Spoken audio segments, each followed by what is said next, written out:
I think that this is a time in history where it's not enough to know. I think this is a time in history to know how. How many people in this audience actually believe in the idea that the way you think has some effect on your life? So how many people here actually woke up this morning and consciously created a future? You know, the biggest reason why people don't do it is because you don't really believe it's true. You see, if you knew on a gut level that it was absolutely true, would you ever miss a day? Come on. And would you ever let any thought slip by your awareness that you didn't want to experience?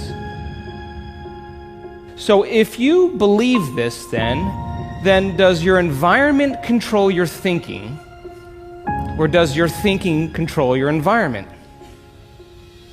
So if you wake up in the morning and you get out of bed on the same exact side as you did the day before, you shut the alarm clock off with the same finger, you slip into your favorite slippers, you shuffle into the bathroom and you use the toilet like you always do, then you get into the shower and you wash yourself in the same routine way, then you groom yourself to look like everybody expects you to look, then you go downstairs and you drink coffee out of your favorite mug, then you drive to work the same way as you did the day before, you see the same people that push the same emotional buttons, you do the exact thing that you know how to do and you memorize and can do so well that you're an expert at, then you hurry up and rush home so you can hurry up and check your emails, so you could hurry up and go to bed, so you could hurry up and do it all over again.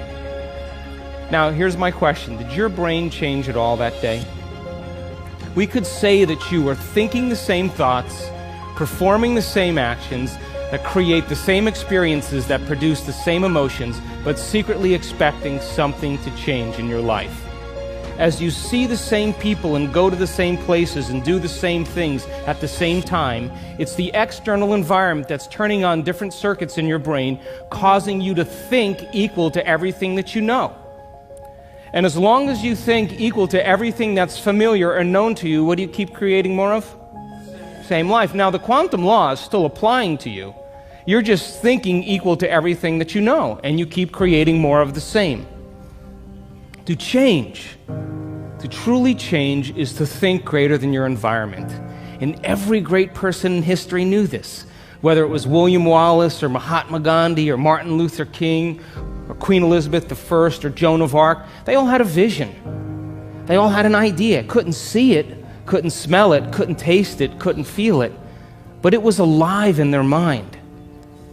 It was so alive in their mind that they began to live as if that reality was actually happening now.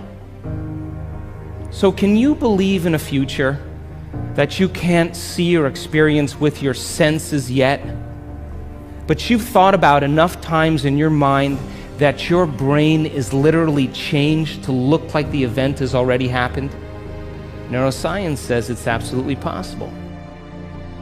95% of who you are by the time you're 35 years old is a set of memorized behaviors, set of emotional reactions, beliefs, perceptions, attitudes that run just like a computer program.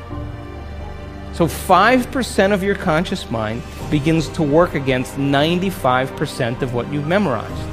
So the person wants to think positively, but they're feeling negatively. They want to create their dream board, and put up their future life, but they feel unworthy. That's mind and body in opposition. We have to recondition the body to a new mind. To change your mind, then, is to make the brain work in new sequences and new patterns and new combinations, to begin to make the brain work differently. And the one ingredient that allows us to do that is knowledge or information. Because every time you learn something new, you make a new connection in your brain. That's what learning is. Learning is forging new connections. Remembering is maintaining or sustaining those connections. Write down the choices you have to stop making. Look at the things you have to stop doing. Are you complain? Do you make excuses? Do you blame other people? What do you do? List those things and be really honest with yourself. What experiences do you have to stay away from certain people at certain times and places? Stay away from them so that you are not in the environment that triggers it.